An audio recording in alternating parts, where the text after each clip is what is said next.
Hello and welcome to episode 32 of Pedz Game Shack. Today we're going to be discussing the Game of the Year. I have with me Doomed Prinny, Jeffyard, Hello. Kerrr9000, Hiya. and lastly, Cumberdanes. How is everyone doing today? Good, thanks, man. How are you? Yeah, I'm well. Just eating some sweets. What sweets are you eating, Pedz? Candied bacon. Candy bacon, is whatever Cumber called it. Candy bacon. I'm a little tired, but I just sat on the new menu at McDonald's and it was tasty. My missus had something from McDonald's the other day. It was a steakhouse burger with peppercorn So sauce. I had the steakhouse stack and the fajita chicken wrap. They were both very tasty. I didn't know they were doing a fajita chicken wrap. I'll have to try that when I go there next. I prefer Burger King food to McDonald's, but they don't deliver here, so fuck 'em. It's more filling in it, Burger King. They do deliver on my way, but they're too expensive. That is another problem with Burger King. It's like, I You understand probably why. get Yeah. 5 burgers at Mackey's for the price of 1 at Burger King. When you get the Burger King app, though, you get some good deals. Yeah. I might look into that. Knocks a fair bit of money off, makes it a lot more reasonable. Speaking of unreasonableness, in my opinion, places like Pizza Hut and Domino's are a fucking con. They 13-inch pizzas, like 20 odd quid. That's ridiculous when you can make one bigger than that for cheaper. And like local Hut. shops that that do kebabs and pizzas and burgers and stuff. There's one near me that does buy one get one free on pizzas. You can get 16-inch pizzas for something like 13 quid, and you can get another one free. And it is fucking lovely. Pizza Hut when you eat in the restaurant, but for takeaway, it's really meh. It's only worth it when there's like big deals on, like spend 50 quid, get half off, and that sort of thing. Normal, it's just not worth it. We've got a local one called Sergio's, and for about £28, you can get a giant pizza, whatever you want on, chips with cheese, kebab meat, chicken meat, salad, and you won't get half the food for 28 quid from Domino's or Pizza Hut. And this is nicer. That's fair enough. I used to enjoy going to Pizza Hut on a weekday and just getting like all you can eat. Just munching on as much pizza you wanted for like... There's good value if you can put your food back. Well, I'm a fat bastard, so of course I can. Well, yeah, exactly. It's funny when you see like news articles, blah blah blah blah blah blah was banned from an all-you-can-eat buffet for eating too much, and it's like, well, it's an all-you-can-eat. What do you expect? At the age of 15, I was given vouchers and asked to leave Pizza Hut for eating too much during their all-you-can-eat time, which worked out quite well for me because I was just about full when they said, if we give you some vouchers, will you leave? That's brilliant. Someone I used to work with once posted on Facebook how they were gonna. It was their birthday and they were going to eat their weight in food, and I was like, "Big deal! You're a skinny bastard. Try eating my weight in food." Oh, I watched a video the other day, and it was a guy that must have been about 12 stone, and he ate the daily diet of the world's largest woman. And it was a woman that was about 90 stone, and it was 4 meals, and each meal was 4 plates. And the first meal, one plate had 5 giant iced donuts, another was an entire pack of bacon, another was a 12-egg omelette. And I worked the calories out, and he ate in this one day what I'd eaten 15 days. Fucking hell. Wow, that's like heart attack waiting to happen. And the next day, the video was uploaded at his funeral. The guys on the internet. Is he called Nikocado Avocado? I'm not sure. Never He heard of got him. famous doing like mukbang videos, but he used to be like really slim. Yeah. And then just started doing like crazy mukbang videos, just snaffling food down. But like now he's like skinny again. No, that's bad. A lot of exercise in between the fucking munchies, like. I think he should stop doing the eating videos and just like got healthy again. Yeah, I can't be bothered with that. I'd just rather eat what I enjoy. I'll just stuff my face. It's Yeah. easy to buy. It's easy to buy new clothes when your old clothes don't fit. Exactly. Nothing wrong with that. So we're going to start discussing the Game of the Year awards. I don't know what we're going to call them. The Pedzys. No, that doesn't sound right. Anyway, we're going to start off with one of 4 categories. There's not going to be a lot of categories because last year I think the podcast went on a bit long, at 2.5 hours ish. So we're going to try and do 4 categories. Keep it down a little bit, and time, and go from there. And the first category is worst game of 2023. So we'll start that with Doomed Prinny. What is the worst game you played in 2023 that was released in 2023? I've forgotten. So bad you can't even remember what it's called. Come back to you. Okay. There's been so many good releases I've forgotten, so come back to me. Okay, we'll move over to Jeff. Jeffyard. What was the worst game you played in 2023? I don't know whether I played too many games in 2023 that were released in 2023. I was just scrolling through now when you mentioned those two.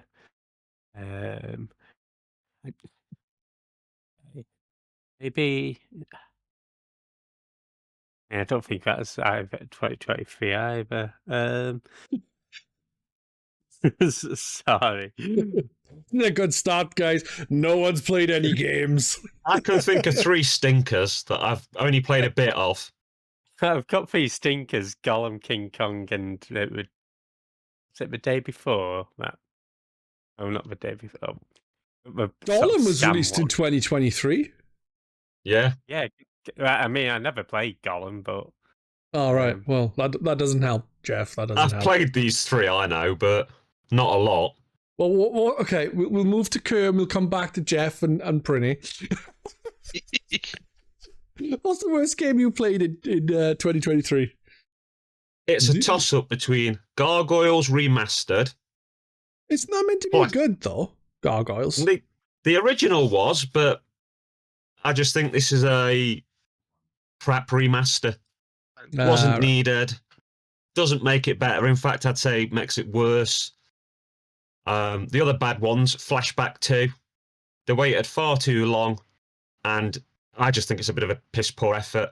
And then probably the one which I imagine had the highest budget and ultimately is boring, Crime Boss Rocky City. I don't know if you've heard of that one. I've not heard of that. It's, really? I think I might have. Danny Trejo and stuff in it. Yeah, it's a new IP. It's got Danny Trejo, Michael Madison, Chuck Norris, Kim Basinger, Danny Glover, Michael Rooker. Yeah, all of them in it. And it's like it's a crap Payday sort of thing, really. Oh, it's got Vanilla Ice in it as well, because, why not? It's a first-person heist shooter where you get 4 people and make a gang that's going to complete missions in a fictitious city that's like a 80s, 90s Miami. Do they rap in it? Not that I saw, but I didn't play much of it. I was at a friend's house and they chucked it on. And I was just like, this is shit. It's just a bad Payday. You'd be better off playing any of the Payday games. That's a shame. When it was shown, when it was originally shown, I thought it looked pretty cool. But at the same time, I also didn't think it'd just be Payday. I thought it'd be more to it. I was expecting Grand Theft Auto for it. I was going to say, I assume like Grand Theft Auto, but with like real actors in it. I think, if you'd give those actors and that premise to like the team that did Saints Row or something and gone, make a stupid as fuck Grand Theft Auto style game where you've got like Danny Trejo pulling out knives and Michael Rooker shooting people. It could have been really fun. Could have been daft over the top, and I just think it's really wasted. And I remember it coming out to massive announcements and then just literally everybody going, this is shit. That's good, because it looked like interesting. Yeah, I think they did a good job of publicising it, building up to its release, but probably not the worst game. But I think, when you're boring and you don't deliver what you promised, Yeah. kind of worse. At least if it's really crap, you can just have a laugh as people glitch through walls and, things go wrong. But being boring is sort of the worst crime possible by a game. Yeah. Any media, if it's just boring, it's kind of like, you don't really want to pour any effort into doing anything with it either. Nothing worse than mediocrity in my eyes. Sorry. Yeah, Jeff. What about you, Cumberdanes? What's the worst game you've played in 2023? It pains me to say it, because I put a lot of hours into this game. But Starfield? No. I'm And not surprised. I'm not saying I didn't enjoy it, because I did. But, that said, I love it. I think it's still the most, meh new game that I played in 2023. I think the reason why I don't think it's the worst game I played in 2023, but I can see why you would say that, because it's literally just fucking Morrowind with a new fucking skin. I was so hyped for that game, because I like Bethesda games as a rule. Yeah, I put in a lot of time into it, but at the same time, it's kind of like Bethesda need to actually do something. And need to do something new, seriously. You're better off if someone said to me they were going to play Starfield, I'd probably say go and play Outer Worlds instead. Yeah, Outer Worlds is great. It's a better game with a similar premise. It's a lot more fun. Yeah, when it's good, it's good. I can't say otherwise. But for the most part, it's just it's a slog. Yeah, I think another thing that didn't help is the constant menus. There's too many menus. I know they're different games, but No Man's Sky, you can take off, fly off to another planet, go, oh, you see that over there? You can fly to it, and you literally can. Yeah. When Todd Howard's, oh, look at that, you can go to it. See that moon? You can go to it. It's literally, you go to a menu and click on moon. It's not the same thing, Todd. There were so many levels to the menu just to get just to a healing item or something. You had to unless you had a hotkey and could just use the hotkey, you had to click through so many different screens just to get the pages of the inventory. Yeah. And the map. Oh God, don't get me started on the map. When you land on a planet, and I know it's randomly generated and whatnot, but the map screen was horrific. Yeah, the thing is I showed nothing. I get that with the randomly generated planets, but when it comes to the planets with where you're in a town, even they were bollocks. Yeah, there should have been, for the towns and stuff like that, cities and all that kind of jazz, there should be at least a proper map for them.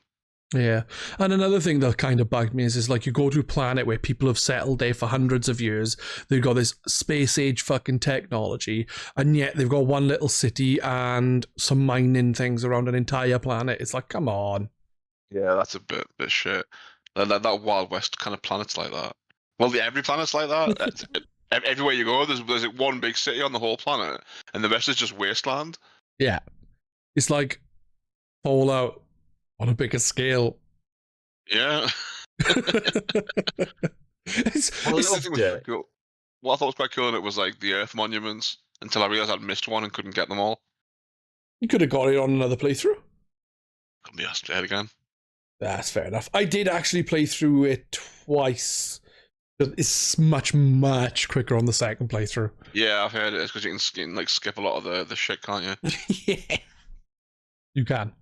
You just skip through the story quests or something. Yeah, pretty much. I think there's a lot of little tweaks they could have made to it that would have really helped.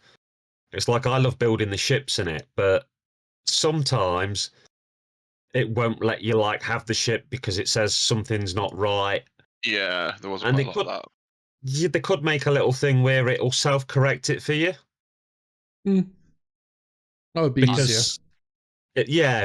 Make a bit of an easy build so that you can be more creative. Because sometimes you put loads of different bits together and then it'll just go, no, it doesn't work. Something's not connected to something, and you're like, Yeah, I never got my hair on the shipbuilding thing. I just used pre-made ships.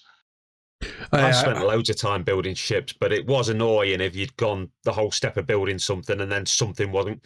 It'd say like the docking bay wasn't connected right to the bridge, or I had that when there's a bit in the storyline when you've got to put some gadgets on the ship to get through like a electrical storm or something. yeah. And it kept saying, no, that's not connected properly. You can't put it there. And I'm like, well, why is it letting me put it there then? I mean, that would have been easy, wouldn't it? A bit of coding that had just like smart connect things for you, just solve the issues with it. Even if it charged you a few credits or something. So yeah, for the most part, I just stuck with the ships I was given, mainly the one that I got from that Mantis quest. Oh yeah, that was a cool ship. I used the main ship that you get given, but I added on a couple of like cargo holds to carry more stuff. Yeah. Then I got the Mantis ship, and I used that for a little bit, and then went back to the other one because it had more storage, and they could do more things because of the storage and stuff up on. I could do more, but it just wasn't quite as good in combat. Then I got another ship, which I preferred again, and used that. It was the one for the Rangers quests. And then I got the narwhal right at the end, and I was like, cool. And then I used it for like the one jump to get to the end of the game. And pretty much, and it's like, okay, I spent 400,000 credits to use a fucking ship once. Oh wow! That was, I would say, definitely my worst new game of the year. That's another thing that would be good on it: a credit-free mode, so you could peer around with building ships without any limitations. Yeah, it'd be just as a something side thing. Could do like, but who knows if Bethesda would be willing to do that? I think the biggest issue really is Bethesda just haven't moved on at all. It's like it's not even. It's like they're just treading water and resting on their laurels now, with no real drive. I think I'm almost looking forward to Avowed now more than like Elder Scrolls 6. Yeah, I think Avowed will probably be a better game. Well, it's by Obsidian, so it should be. Yeah. Prinny, what about you? Have you thought of the worst game you played in 2023? You haven't got one, it's fine. Oh, you got it, nice. It's Infinity Strash. It's the Dragon Quest game. Oh yeah. Terrible. Yeah, so basically, if you do a little bit of research, but I'll explain why I particularly didn't like it. But it's basically the retelling of the original anime. Can I ask why you would think it's the worst game of the year because it's got a stupid fucking name? Yeah, nobody understood it. And it wasn't even Dragon Quest Infinity Strash. It's Infinity Strash, Dragon Quest Adventures of Dai, because it's just trying to detach from the canon main series. So it's just a offshoot one. Basically, it's anime, isn't it? Yeah, it's a retelling of the anime because I actually watched the original anime today in Japanese on VHS, and it's not actually done by Akira Toriyama, completely different artist. So they redid it all, which is great because you can't get the anime now. It's because it's all very old and they never remastered it. But it's like every time I did some gameplay, the gameplay was fine. I streamed it a few times. It was quite fun, but every time you got to a point, it was like massive cutscene or really long tutorial or long FMV. I'm just sitting there like, if I wanted to watch the anime, I'd just watch the anime. Like, none of this is anything new. It was just exactly copy and paste. Yeah, just like long static images as well, though, with the text. Yeah.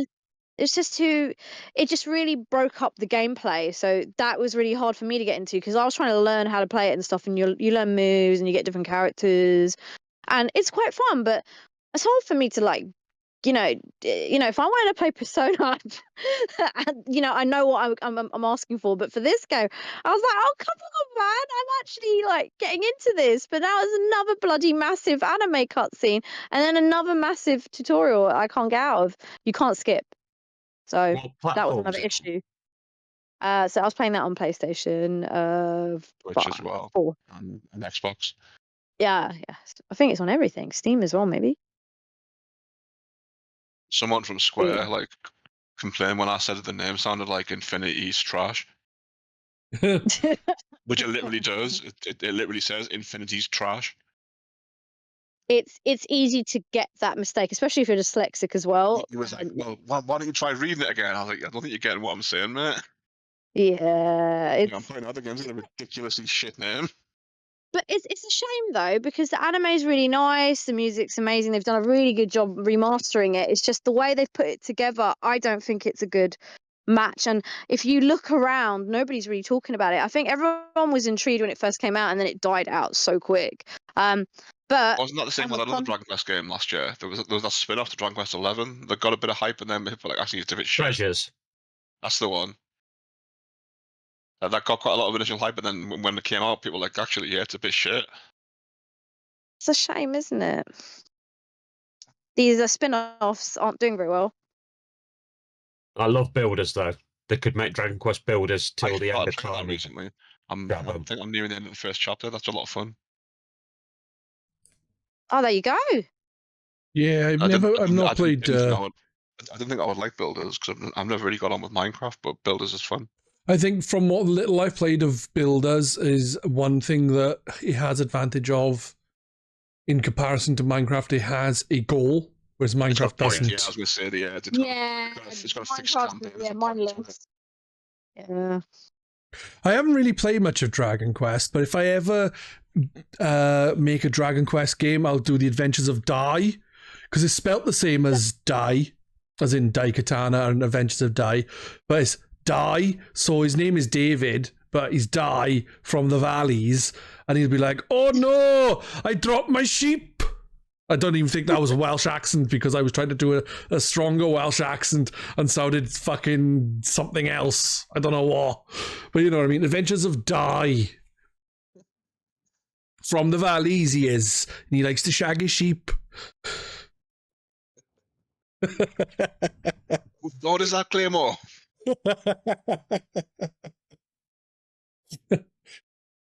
Oh, you've got to kill you've got to kill a boss. You'll be here in a minute now. Where do you find him? Over by there? It is fun how I could take the piss out of my own country. What about Jeff? Has Jeff got a worst game of 2023? Give me 2 seconds. I've just bought a game called Lost Princess Darkness on Steam. That was released on 28th of December 2023. I'm just loading it up now. You just bought a random shit game. Yeah, it's a walking simulator. Walking simulators are not necessarily bad. What's it? Edith Finch? That's really good. Class. That's fucking cracking. And Gone Home is good as well. Firewatch is really good as well. And Firewatch. Well, it's got 2 reviews on it. One says it's all right because it can be beaten in 45 minutes. The other one is a guy pretending to be a crow. Just going, caw, caw. Why's this game ruining my graphics card? But the menu looks nice. Jeff. Just playing it now. Gone Home is you're a woman, you're returning home from a trip around like America. I'm pretty sure you go to America, Mexico, Europe, and then you return home, and for some reason no one is in your home, and then you have to like work out why. Stuff like that. Kind of like everyone's gone to the rapture. Yeah, I guess I've not played that, but it's not as sinister as that, and it's more of a not so much sinister, but it's not as sad, I guess. Yeah, I would highly recommend What Remains of Edith Finch. Yeah, What Remains of Edith Finch, great. I think I played that this year, actually. I played it a couple of years ago. I think I only played it because I heard it was short, and I fancied just something that I quickly just rattle through. I streamed it. I was just like, I'll just play a game. Oh, I'll play that. Every chapter had a different art style. That was cool. Yeah. Especially the chapter about the basement. I remember really enjoying it. It's just like... I'm not going to say anything because everyone wants to play it because it'll kind of ruin it, but there's a chapter where you have to go into the basement for some reason, and that chapter's really cool. So, what's Jeff's worst game of the year then? Well, it literally was Lost Princess Darkness. So why was it so bad then, Jeff? Oh, it's just walking. It did look nice. It's all right. But of the 3 games that I played that were released in 2023,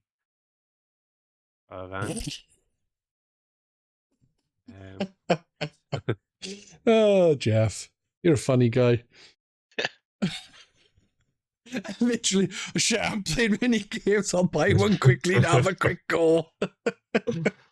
Fucking, oh, fair play. I'm just gonna buy. There's one called like Girlfriend Simulator, but that's released in 2024. So Nah, we can't use that then. yeah, Maybe next year. maybe next year. For next year's podcast, and I create my little Pedz girl.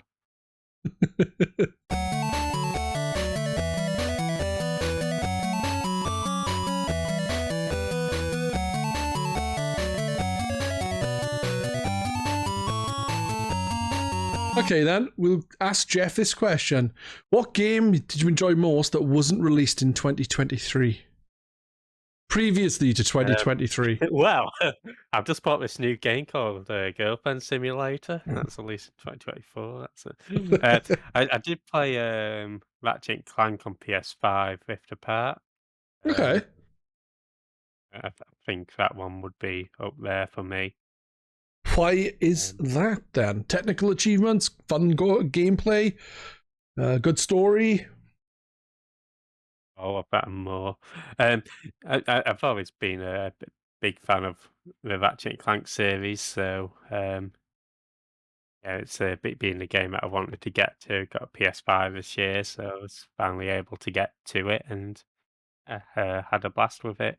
So either it's a that game or you'd put recommend, Shenmue is it? 3 Shenmue 3? I'd recommend it. Well, Shenmue 3? Ratchet and Clank. Shenmue 3. How does it compare to the older Ratchet and Clank games then? Because like I've not played much of any of the Ratchet and Clank games. I've played a little bit of like one on the PlayStation 3, and I think that's it. How does it compare to previous titles then? Is it as good as them? Is it, because obviously I think the focus changed. Weren't there more platforming than there is now, and now it's more action and platforming, or is it kind of shaking it up a bit and gone a bit more middling? Yeah, it's I mean, they're quite narrative focused, I suppose. It's quite more linear, so you're always pointed out where you need to go, which the older ones didn't, or not so much. And yeah, but as you say, Ratchet and Clank 1 was sort of more platforming with shooting elements, whereas this is more action with platform elements. So it's evolved. I've enjoyed it all, but there's just something about the earlier Ratchets that I really dig. So, and it's quite a short title as well. Probably do it in. I think maybe it took me about 15 hours, so you could probably do it in That's not 10. short. I can complete My Name is Mayo in less than an hour. There you go. You can complete Lost Princess. What's her face? In Princess 45 What's minutes Her as well. Face? I don't know, it's your worst game of the year. It's so bad I forgot about it. Forgot its title. Okay, what about you? What was your favorite game that which was released previous to 2023? I have to add previous in now because of Jeff. I'm sorry.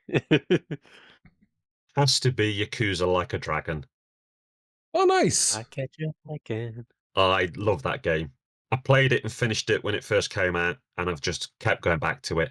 And I think the fact that Like a Dragon Infinite Wealth is out at the end of this month, and I've known that's coming, just, made me go back to the last one. I just love the fact that it's an RPG that's not like Space Age or Monsters. The fact it's modern day and gangsters, but it's also Sega related and nutty. I just love it. I love the mini games in it because there's like a Mario Kart ripoff, but then there's a business and collecting as well. Yeah, and there's a business simulation in it where you run sweet shops, which is surprisingly really good. That I'd play a spin-off game of it on its own. All right. That was the arcade in Like a Dragon. Yeah, I know there's arcades in it, but I can't remember what games Because obviously, like the it older was. Yakuza I think games, Space Harriers one. Space Harriers classic. So The new Road one to is Atlantic going to is have great. the new one's going to have. Is it Spike Out Final Edition? I think so, yeah. Which is like a arcade beat 'em up that never made it out of the arcade. I think it was meant to get a Dreamcast port at some point, but never did. People say it's weird, isn't it? Because they keep like tucking away some of these arcade games that have never been released much, just in the background of Yakuza, or as they call them now, Like a Dragon games. And it's like, if you made a compilation cart or disc, people would eat this shit Oh, up. definitely.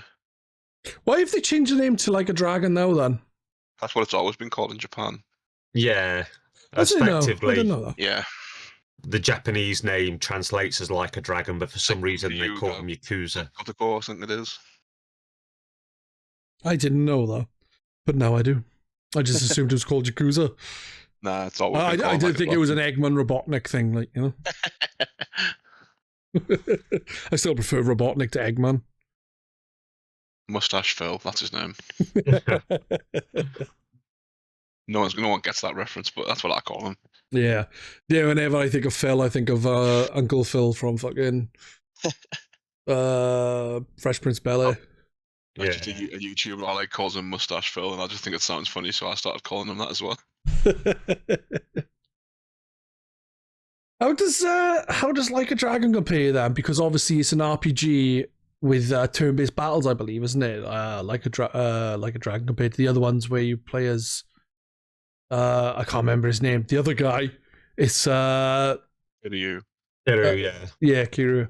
He's punchy kicky. Like you press buttons to punch and kick instead of selecting something to punch and kick. I really like the selecting in this because I'm a big RPG Same. fan, so it appeals to me probably more. I like the older ones well enough. They're good, but to me, this style is perfect. And like I said, because it's an RPG that's modern day and not like fantasy, it's a bit different to other things. There you go. The Adventures of Dai is going to be set in the modern day. Fucking perfect. There's the thing, right? It's Like a Dragon, and it pokes fun at it. It is trying to be Dragon Quest, and the main character Ichiban talks about it all the time. Yeah, he does. Yeah, so it's quite ironic. So yeah, and I, same as Kerr, I picked up Like a Dragon purely because it was turn-based, and that's the style I like, and it's everything you like in Yakuza, but I think even better. So I'm looking forward to the next one as well. VG, where the mission is just to go to the shop and buy 20 tabs. That's the grand quest. Just some bloke trying to get to the corner shop to buy a pack of 20 tabs.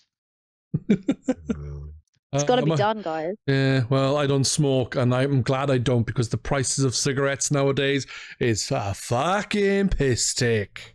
I should say tabs as cigarettes, so people don't. Yeah, you have to take out a fucking loan just to buy a pack of 20 nowadays.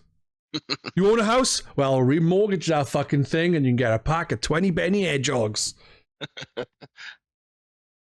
That's Benson and Hedges, by the way.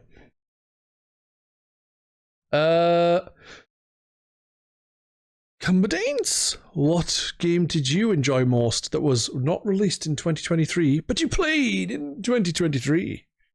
Shadow Hearts on the PS2. Which is it's an old JRPG that I started back when it first came out. I think it was in like 2000, 2001 maybe, but got right to the end and never finished. And I've always wanted to go back and finish it, but it's getting up in price now, so I haven't been able to play it because it's too expensive to buy. And I got a new computer, I could emulate it. So yeah, I emulated it, and it's really bloody good. Did you finish it? I can't remember. Yeah, I finished it on stream. It's like it's set. What makes it different from most RPGs is, first off, it's set in the real world. It's like it's not in some crazy fantasy realm or whatever. It is still like monsters and demons, but it plays a lot on like the Asian mythology. So it's like creatures from Japanese mythology, like kappas, that kind of thing, oni. Mm-hmm. And it's set like just before World War One. So it's not only in the real world; it's like a real point in time. It's like just before World War One breaks out. And what makes it interesting as well is the villains aren't like straight up ha ha ha I'm the bad guy. They've got like real motives. So they like bad guys who think they're doing something not necessarily bad, but that is like noble. Noble. They've actually got noble goals. Like one guy, the main villain of the game, his main thing is he's seen that World War One is coming, and he wants to stop World War One ever happening. But it's just the way he's going about it. That's interesting. And it plays a lot on the idea of like gods, of like the human's perception of gods. Like I feel with Stargate. Yeah. You know how the gods in Stargate are just really powerful aliens. Yeah. It's kind of like that. The way the game puts it is, imagine like an ant compared to a human, and that's what a god is compared to a human. They're just beings like we are, but infinitely more powerful than we are. Yeah, I get that.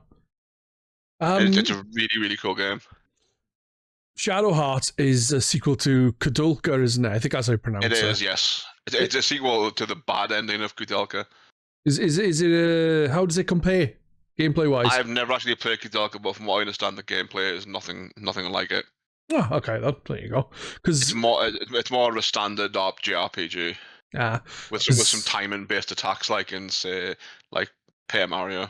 Oh, right, because I've played a little bit of that. The timing doesn't just come into the combat; it comes into the shops as well. If you get your timing right on the spinning wheel thing, you can get like massive discounts on like buying and selling in the shops as well. That's cool. That's cool.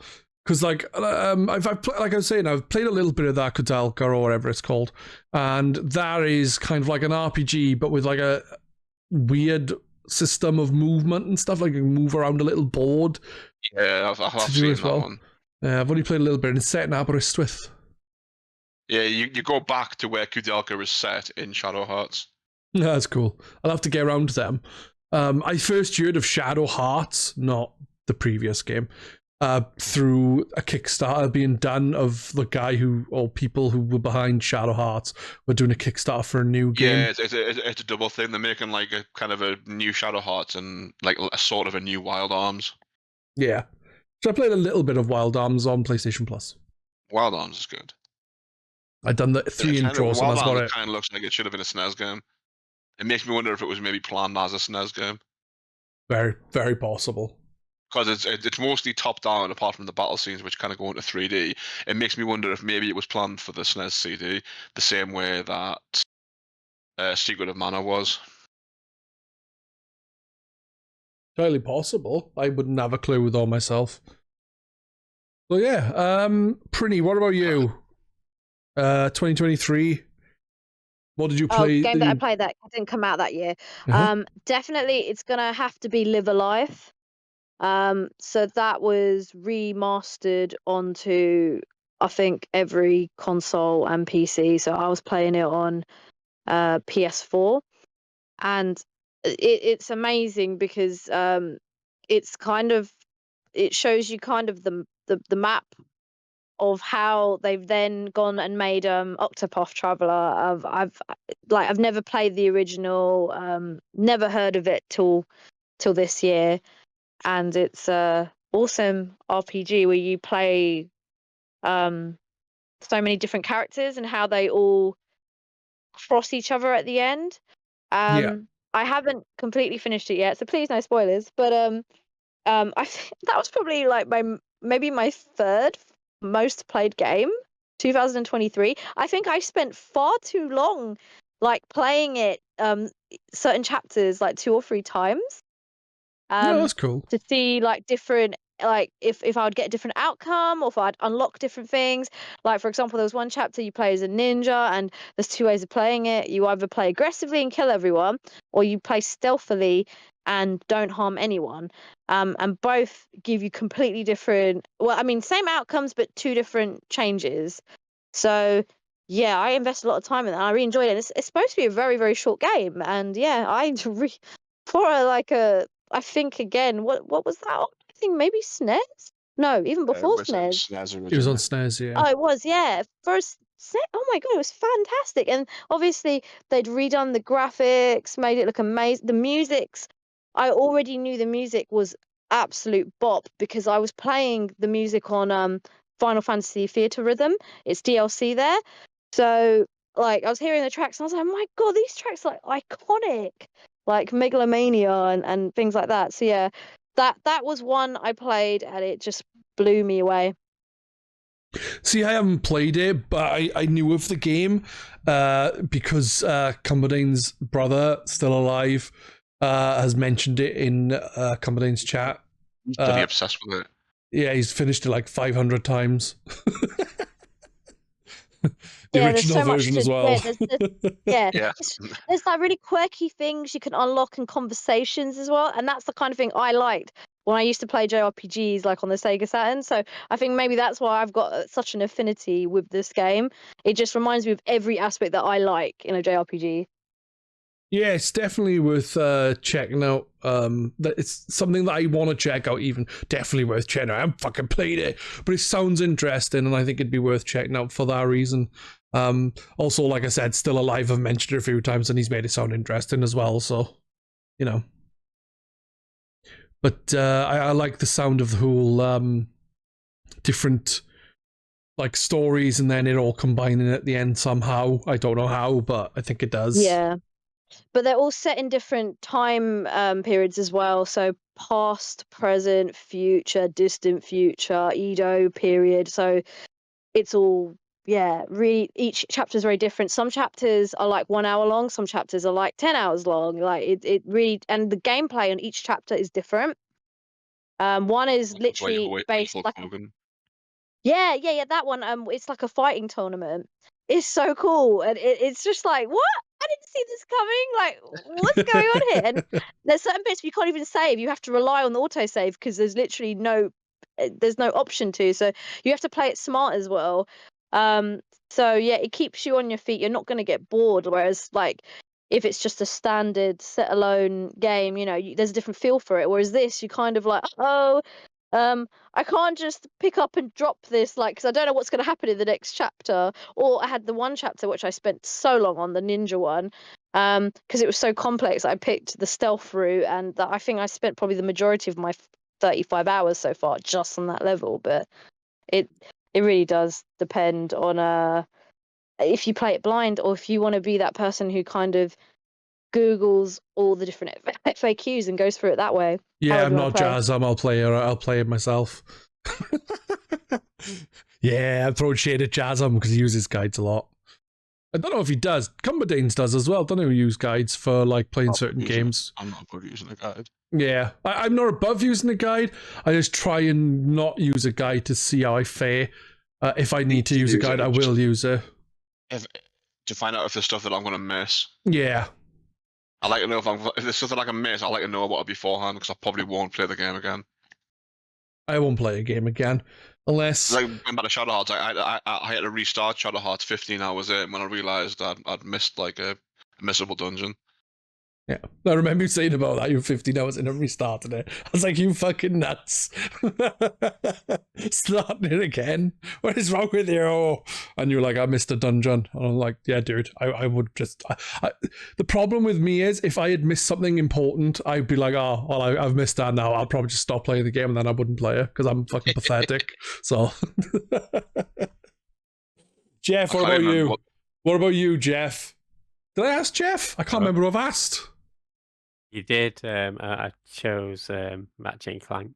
Oh, yeah. What about... Draw? I didn't even mention my worst game of the year. You're asking yourself these questions? I just thought of that. Yeah, I'm not going to bother with the game that I most enjoyed because it wasn't in 2023 because I can't be asked now. But my worst game of the year for 2023 was actually Gollum. Oh, wow. The reason why is Cricken on Twitter, when I used to use it, said, because I was unwell, and he's like, I can't wait for your review of Gollum.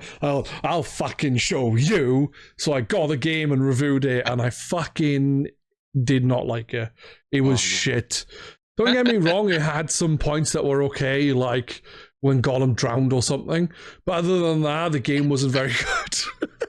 The best bit was looks when he dire. died. It was janky as fuck, man. Didn't that like kill its developer as I think it did, yeah.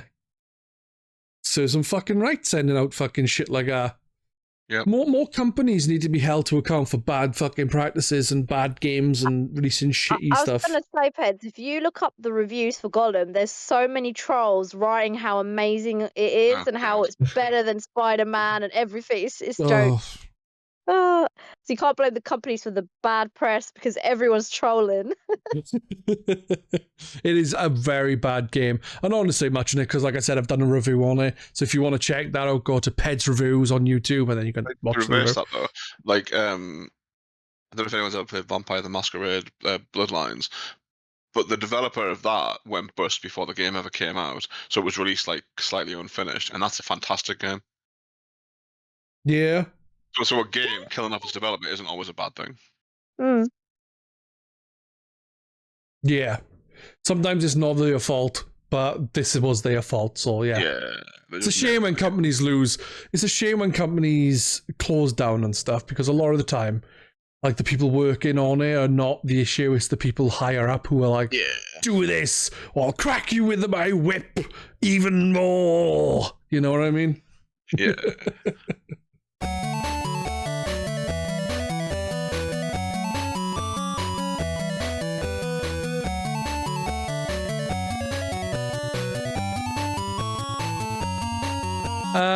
Right. We'll ask Kerr, what is the game you think is most overlooked for 2023? Well, going back to one we've talked about before, I'd say Coffee Talk, Episode 2, Hibiscus and Butterfly. Because I actually thought it was a cracking game. Both of them are. And I think both of them should be played by more people. But obviously, the second one is the only one that came out in the year we're on about. But it's just the fact. I feel like everyone didn't know it was out. Like, it was hardly advertised. Yeah, it just, number one, seemed to have a lot of talk about it before it came out, and two just seemed to drop. So I think there's definitely a fault there somewhere with them not sort of getting the info out enough. Yeah, I don't remember much being said about it. And like I only knew of both of them through Game Pass, I believe, and that's how I ended up playing them. And obviously because of the podcast, but I never. I thinking about it, I didn't finish the second one. I'm gonna have to get back to that because I was really enjoying it, and obviously with the new characters added to the second game. You know, you still see some of the older characters, but you get some new characters, so you kind of get to see how people are progressing in the world of the game. Yeah, it kept a good mix of old and new. There was enough new to be, interesting, but you got enough old faces to sort of keep it carrying on from the first one. I thought it was a great game, and for whatever reason, maybe lack of hype around it, it just didn't get the attention it deserves. Yeah, I would agree with that. I would agree that it's definitely an overlooked game. Especially as it adds in extra ingredients for your coffees and teas. So you can make even more varieties of lovely hot water. Cumberdanes, you, man. Most overlooked game of 2023. For me, probably Wolong. I was expecting to say Starfield as a joke. Nah, Wolong. Wolong. Yeah. Because I remember at the time it was like it reviewed really well when it first came out, with like a lot of like sources saying it was like a early game of the year candidate, and then it just sort of died off. I'm wondering if maybe on Game Pass sort of hurt it a little bit, because it's a Souls type game, so it's really hard. And I wonder if a lot of people, because I think in the first week it launched, it was like in the top like few games played on Game Pass like for that week, and I'm wondering if lots of people thought, I'll give that a try. Yeah. And then it was hard, and went, it's hard, because the first boss in it is really fucking hard. Yeah, it was. Anyone who's played it, they'll know what I'm talking about. The first boss is ridiculously hard, even by Souls game standards. Yeah. And it's not a trick boss. Like you're not meant to die to it. You have to beat it to move on to the main game. So I'm wondering if a lot of people just tried that one boss and went, nah, fuck this, I'm done. I'm wondering if a lot of people, like, there will be a little bit of a spoiler here, right? I wonder if a lot of people struggled like fuck, finally killed him for them to get a second form. And be like, "Wah!" And you're like, oh, really? Nah, fuck this shit. Because I was like, finally, I've killed him. And then he does have a second form, yeah. And then he gets a I forgot second about form. that. First fucking boss of the game. 2 forms. Yeah. Wow. As he's about to die, he goes, this isn't even my final form. And then So he I think becomes that's why Freezer. it died off. But if you actually persist with it, it's a really good game. It is a fun game, but It's really tough. Like it starts off. The first boss is really hard. Then it gets easier for a while. Then it gets really tough in the middle, and then the end is actually surprisingly easy. It's weirdly paced with its difficulty. Do you think it was the timing that it came out too close to like Elden Ring or something? Well, no, Elden Ring was last year. It was like that was 2022. Oh no. Like, Warlong was an early Oh. 23 game though. It was March 23. Do you know what? I think I expected Wulong to come out a lot later, but it came out again. I think like Coffee Talk 2. It flew past me because I actually really wanted to get this game. It was about a year after Elden Ring, because Elden Ring was February 22. yeah. Oh, okay. It's just that I heard about it at Gamescom and I played the demo and it was fantastic. But I don't know. Again, like they released it and then I missed it and then I was like, I'll wait for it to It get on just sort of sale. died off, sort of came and went. About it. Yeah. And I then do- what annoyed me was because toward the end, when some bits of it were getting more difficult, I was wanting to get summon people in to help, like for co-op, but getting co-op partners was just impossible. Oh yeah, you have to play online. Yeah. Mhm. You could only use the AI summons, and they were just useless. They would die as soon as the boss fight starts. They were just pathetic. I'm getting flashbacks for Stranger of Paradise. They would just run into the boss and die. That sounds very helpful. Very beneficial to summoning something. Prinny, most overlooked game of 2023. It will be In Stars and Time. I'm not sure if a lot of people still know about this game, but it's an indie-made game. It's made in the style of like a Pokemon type game. It's in black and white, and it's RPG. It's really, really cute. It's got 8-bit music, and it's all about you play a character who. It just starts off with him in a town, and you have to find the rest of his party members, and basically recruited, to help them like save the world, go to this castle and break this kind of like time warp they're stuck in. And now every time you kind of go to do something, you'll die, and then you will respawn at the beginning. So it's like Groundhog Day. And it's just a very, very charming game, especially for indie. No massive backing, and it just looks beautiful. Cheaply done, but done very, very well. And it's just very, very like, even with the writing, it's very modern. A lot of like fun little pop culture references, and they have kind of kept it quite open. Like it will appeal to most people with like LGBT plus, like a bit of everything in the story, so it will appeal to someone in some way. Yeah, it's a very, very cute game. Yeah, I'm just looking at the trailer for it now because I don't remember even hearing about this game. Yeah, because it's indie, they didn't have money to promote, but yeah, I think a lot of people like reviewed it and played it because it's quite cheap, and were amazed by it. Yeah, I've stuck it on my wish list for now. I'll definitely grab that down the line. But it looks really, really nice. Yeah, you know? It's adorable. It is an adorable looking game. So that is something I would that I've added suggest to as my well, list. if you like 8-bit as well, the soundtrack's amazing. Yeah. Also, I think more indie devs need to reach out to their fans more and work out interesting ways of promotion. So the indie dev for this game actually did reach out to ask them to write reviews if anyone did buy it or review it for I think on the Steam page, and also it's started getting votes for I can't remember which award, but loads of people have been like helping to big up this game. So I think they are doing well. But if they had more resources, it would have been a big thing. Like well, I don't really want to compare it to other indie games, but yeah, if it had a bit of help, it would have. Yeah, I mean, I wouldn't be the only one in this chat talking about it. Yeah. The only one of us to even know what it is at the moment. Yeah. Jeffyard. What is your most overlooked game of 2023? Well, I've got.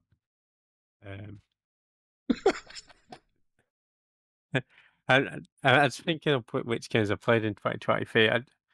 Has anybody heard of Cassette Beasts? Yeah. Cassette Beasts, yeah. Oh, I'm not that then. Just because we've heard of it doesn't mean that a lot of other people have heard of it.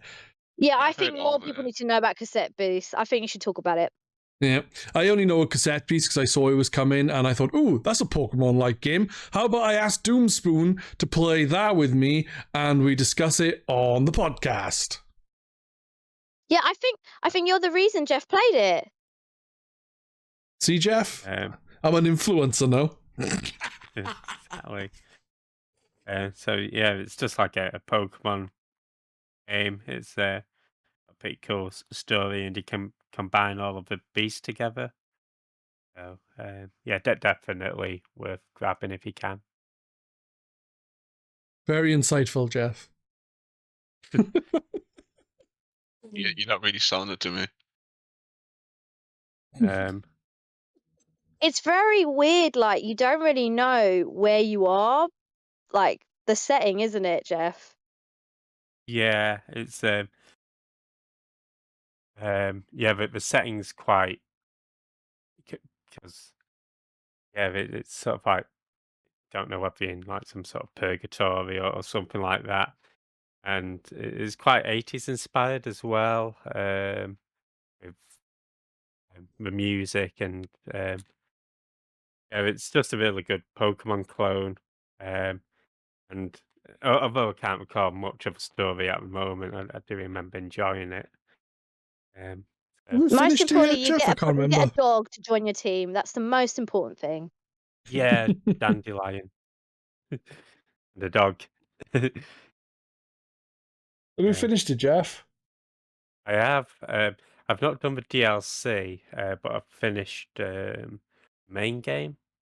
Oh, nice. I haven't finished the main game. Even my son keeps nagging at me to hurry up and carry on with it because he wants to talk to me about certain things, but I haven't seen them yet. And it's like, I'll get around to it when I get around to it. I've got too much to play, and too much to watch, and too much to do. I think it's hard for you kids. You're like the work and shit to do. Yeah, you just go to school. Yeah, that's nothing. Yeah, school sucks. The final boss was really good. I think they don't have to like do laundry and the chores and shit. They just No. just sit around doing nothing all day. Exactly. Exactly, lazy bastards. How dare they? To get jobs, go out on the mine. Yeah, down the mines. I'll go to the workhouse. Oh dear. Yeah, I think all the mines around you are flooded, so if they try and go there, they need a fucking I think one of the mines around my way was scuba suit. one of the mines around my way. I think it was called Ellamore Colliery. That was like one of the last working coal mines in England. Yeah, I don't think there's any fucking coal mines anyway. It's gone now, but I think it closed when I was in like secondary school. So like what, 25-ish year ago maybe. Good old Maggie closed all our mines. She doesn't like us Welsh people. Bloody Maggie Thatcher. Bitch. Fuck the Tories. Maggie Thatcher, the Thatcher. Fuck the Tories indeed. Jeff's not a Tory, thankfully. Are you, Jeff? No, I'm in my gold mine right now. That's Playing just some like to be real someone who would vote Connect for Monster Raven Looney Party. Jeff probably has. Good old Screaming Lord such. Although he's dead now. Yeah. I don't even know if they're still going there. The Monster Raven Looney Party. No idea. I know they went after his passing, but I'm not sure if they're still going. We'll find out is an action next year or this year. Yeah, but even if they were still going, would they have a candidate in your area? Probably not in my area, no. Yeah. I know we had a candidate for the piracy party near me at one point. Yeah.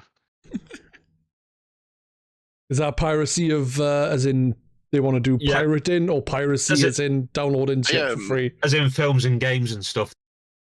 I know. I once worked with a guy who had a They criminal want to abolish record. copyright. I once worked with a guy who had a criminal record for piracy on the high seas. I think it's really funny.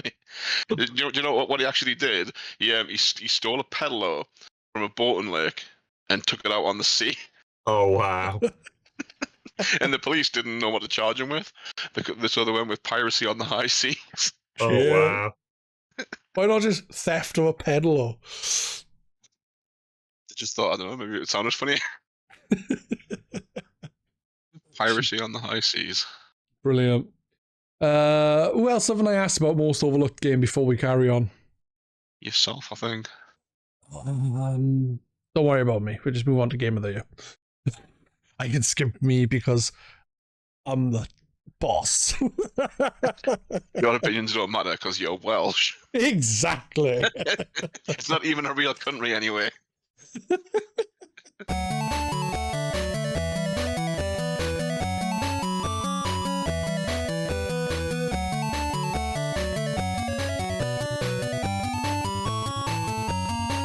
So then, Game of the Year. We'll ask Cumberdanes, what is your Game of the Year for 2023?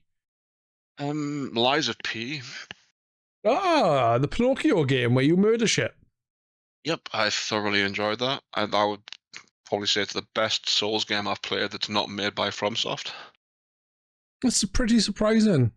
Because obviously there's It's a- Wolong, Neo, Ninja Blade, which was made by FromSoft and is nothing like fucking Souls. Lots of the Fallen's kind of a Souls. Yeah, lots of the Fallen as well, yeah. See the one, the sci-fi one. The Surge. Yeah, that's the one. I heard the Surge 2 is supposed to be really good, The but Surge is whether or really not. good, but it's very, very short.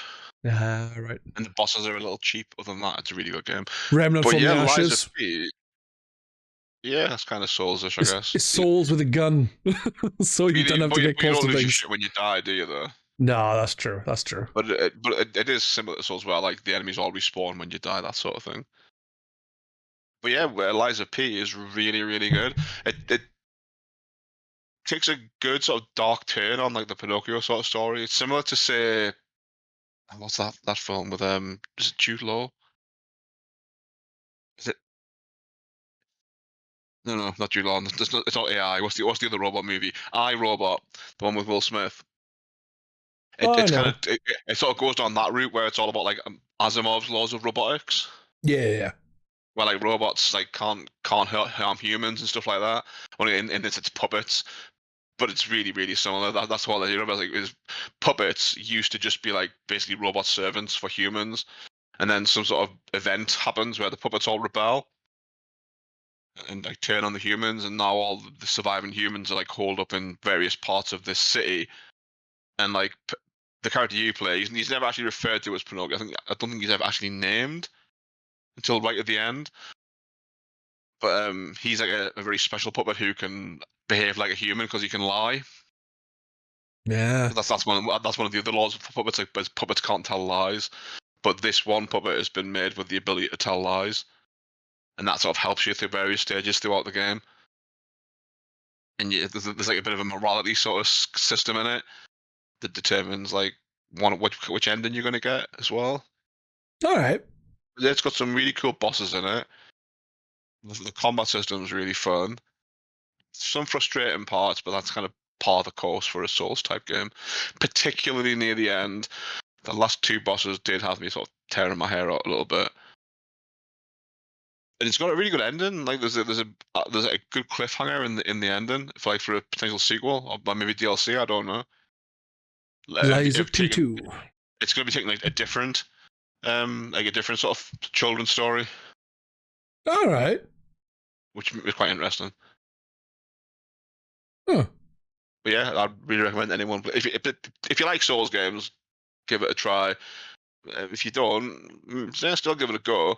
It's definitely worth playing. I have installed it a few times, but then I've wanted to install something else, so I've ended up deleting it, so I haven't actually got around to it. I've installed it before it came out. Because with some games, you can preload them. That reminds me, my brother mentioned there's an update for that. I think I seen on Twitter it's getting taken down soon. There's like a Christmas update for it with some aesthetic items. Oh, that's cool. Like Christmas outfits for your dude. You should jump on and get them, man. Yeah, I should. Prinny. But yeah, it's a lot of fun. Yeah, I will get around to it at some point, maybe, probably. It depends, because like a lot of people like compare it to Bloodborne, and I got bored of Bloodborne, so the only From games I finished was Souls games. Then is Dark Souls and Elden Ring. The other ones I just fell off. But you got bored of Bloodborne because of farming for health items. Mm. There's no real farming for health items in Lies of P. I'll have to check it out then, definitely. It's you're pretty much always moving forward, really. That's cool. Definitely worth checking out. Prinny, what was your game of the year? For me, it would definitely have to be Disgaea 7. Okay. I have to. The reason why, obviously, you're probably thinking, "Oh yeah, pretty. Of course, she likes Disgaea," but Disgaea 6 really disappointed a lot of fans. Just roughly to give you an idea, just because it was the first ever 3D game in the franchise, and it tried to embark on loads of different features, loads of different story tropes to kind of attract a new fan base, because Nisa were kind of struggling to keep the company afloat. Right. Well, the good news is they succeeded and the company's still going. That game is like probably the least favorite out of all the 7 so far, but 7 they really made a comeback with 7.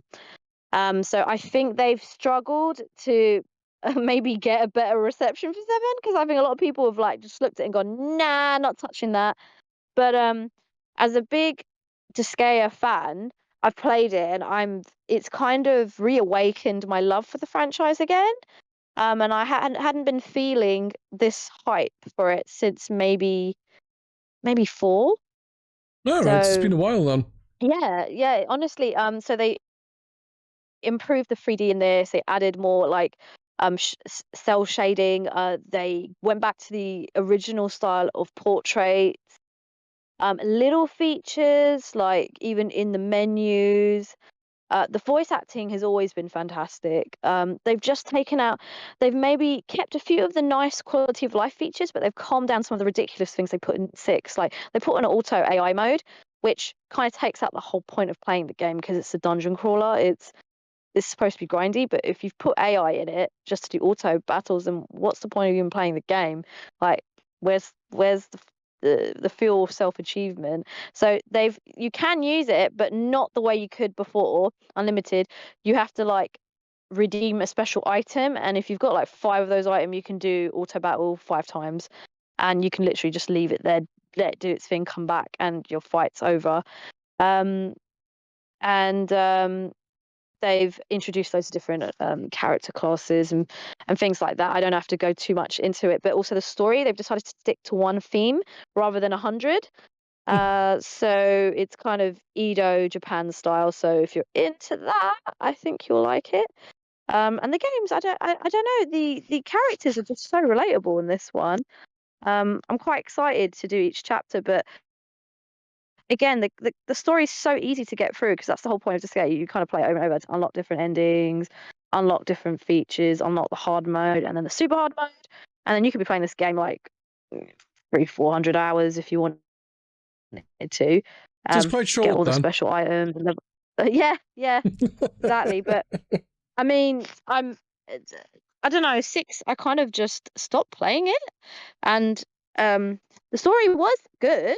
And I'm thinking behind the scenes, I might offline play the story and then decide if I want to do extra stuff after, or I just might just invest all that time that I would have done, Game Plus with 6, but just do it on 7 because I'm just really enjoying 7 a lot. That's cool. I've only played a little bit of the first one, and Okay. I would like to play more of them because I don't mind a nice. Is it tactical RPG? Yes, that's it. Yeah. And but it's like I want to play the first one, but I know that there's Disgaea and Disgaea D2, and I'd rather play D2 because it follows on from the first game, but I can't seem to find it anyway, so it's kind of like until I can get both, I'll wait. And I think you were saying the other day in your stream when I was there, there's a third one as well, which follows on the same story. See, it's annoying.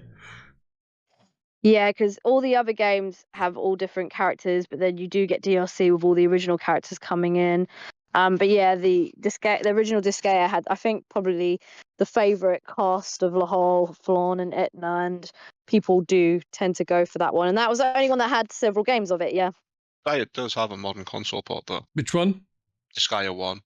Yeah, I've got that one, but it's more the PC version. It's more D2 and what was it? Something of Darkness. Afternoon of Darkness. Yeah.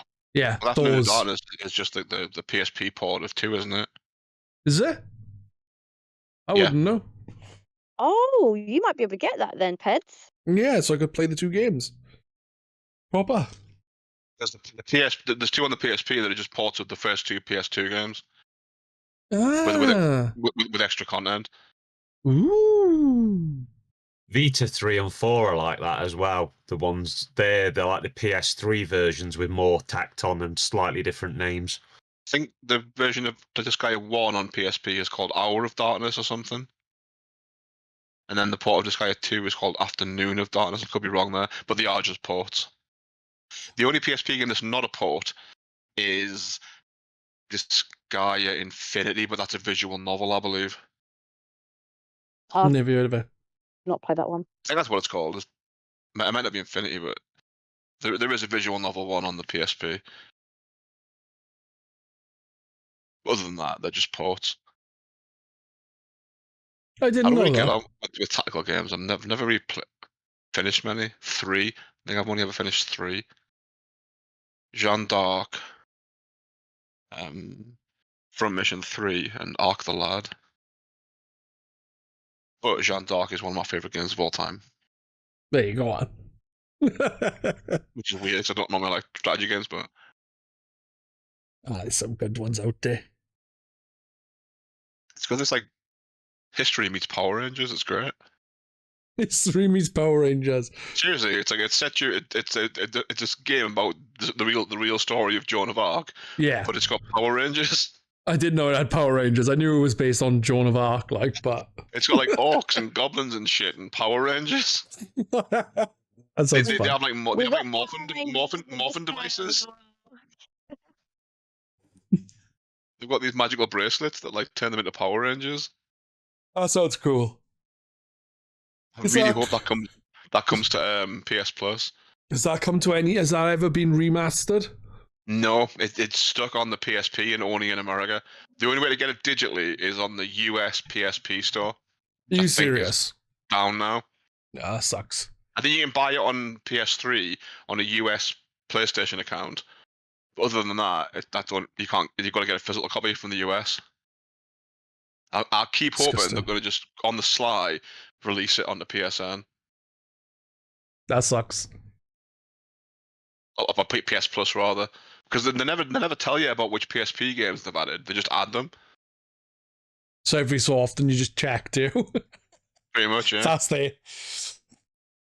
I noticed recently they added the 3 PSP Ape Escape games. I didn't know there was 3. There's one that's a remake of Ape Escape on the PlayStation. 2 of them are like WarioWare type games. Ah, right. Called Ape Academy. I saw Ape Academy. I didn't realize it was another Ape Academy game. Yeah, and they just added them on like without any kind of announcement. There was just one day they were there. It's only few. It's almost like they don't want you playing them. It's weird. Don't want to Like, realizing you're paying for all this stuff, but you're not playing it because we're not telling you about it. Like I get an email that'll tell me the new releases on PS Plus, and all it'll tell me is the PS4 and PS5 stuff that's coming. It never mentions the retro stuff. That's stupid.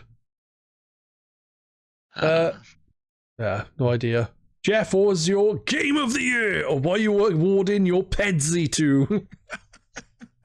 I'll be awarding my Pedzys to Final Fantasy 16, which is one of the 3 games that I've played of 2023. Old choice. So, yeah, I've been playing it quite recently. Been enjoying it so far. It's to have a pretty mature story.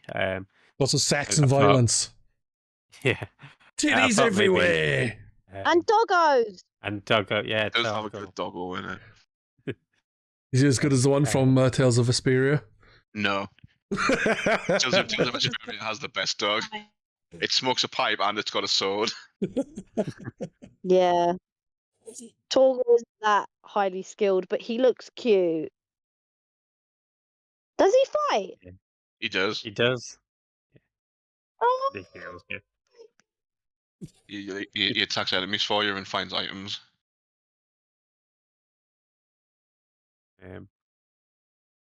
Yeah, I've been enjoying that so far. I thought maybe I'd have a bit of difficulty with the battle system because I'm not really that good with action games, but I seem to be getting by so far. So Are you Didn't like the enjoying part- the? Are you getting on with it then? Because obviously Final Fantasy since I don't know 12 has kind of changed the battle system quite a bit now, and it's more and more actiony than it was turn-basedy. So are you finding it? Are you happy with that Yeah. change, Jeff? Are you happy that they've changed it to be more actiony than turn-based? I mean, I wouldn't say I'm more happy than not. I've always enjoyed turn-based stuff, but I'm not unhappy with it. I know some people have sort of complained that the combat's pretty simple. You button Maybe bash that's why. it hurts my thumb, so I kind of stopped playing. Yeah, Just get a bird to tap the button for you, like Homer on the keyboard. Just don't set off a nuclear power plant. I've been getting through it all right. So I haven't played a Final Fantasy game and finished them. The one I've enjoyed the most is Final Fantasy VI on the Super Nintendo and Final Fantasy IX for the PlayStation 1, I think. yeah, But I played the Oh, yeah. remastered PlayStation 9. 99. Too long, I thought. Yeah? I never finished it though, so I It's can't really say. good, but it drags on for far too long. Ah, fair enough. But it depends on your play style. If you just want to play it, it probably doesn't. But if you Yeah. want to try and do everything in it, it takes far, far, far too long. It's Yeah. ridiculous. That's fair enough, but I'm not that kind of person, so it won't take me that long. I've started it twice, got really far in it, and just got bored by the end. Nah, that sucks. But so Final Fantasy 16. Have you played Final Fantasy 15? Is it better than that? Worse than that? I have played FF15 when it released. Wouldn't know whether to make it FF15. higher or lower, to be honest. Because I did enjoy 15, but I'm enjoying 16 as well. So I don't know where I'd rate it so far. I'll reserve judgment until I've finished it. Problem with 15 was that at one moment I forgot who the villain was. Because he's barely in the game. Yeah, he gets some focus in some of the DLC, but He sort I of crops think up that's once near the start, and then you don't see him for hours and hours and hours. And then suddenly he comes back, and it's like, hang on, who are you again? yeah, Why should I care who you are? one thing that FF16's done all right is that it's sort of made it so that it tells a story within the game. So you Yes, don't have it's to got like a rely bit on of watching the recapping, doesn't it? movie, yeah, watching the anime, having to read the novels, get all the DLC, all that stuff. It's got a cool Yeah. thing of which I thought was quite good, where it's got like a state of play sort of thing, where you can like look at the state of the world currently Yeah. and like see what each faction's up to and who they're kind of arguing with and shit like that. Yeah, so if you're into your lore and stuff, you can always go to that map room and Yeah, that's see it. the Yeah. state of the realm, or go to the guy in the library and listen to about all the history and character entries and stuff. So Yeah, Final Fantasy are games that, like I said, I play and I enjoy them for a little while, and then I get fucking bored and stop playing them. And it's a shame, especially with, like I said, 6 and 9, because them I would just enjoy in, and I didn't stop playing them because I got bored. I stopped playing them because I'm a twat. So, there you go. Kerrr9000, what is your game of the year? What are you awarding your Pedzys? I got really stumped and basically came to a eye break situation between two games. Yeah, I'm in the same boat, actually. The first one of which, Gear 7, because, and I'm treading the exact same ground here, 6 was a bit disappointing.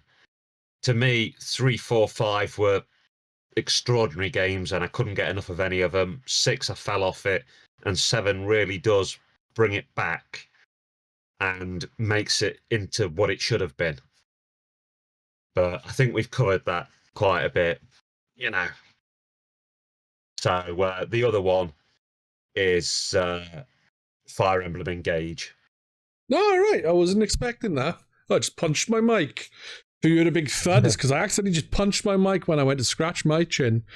Final Fantasy Engage. What are your Fire children? Emblem Engage. No, I did not punch one of the children. They're all in bed.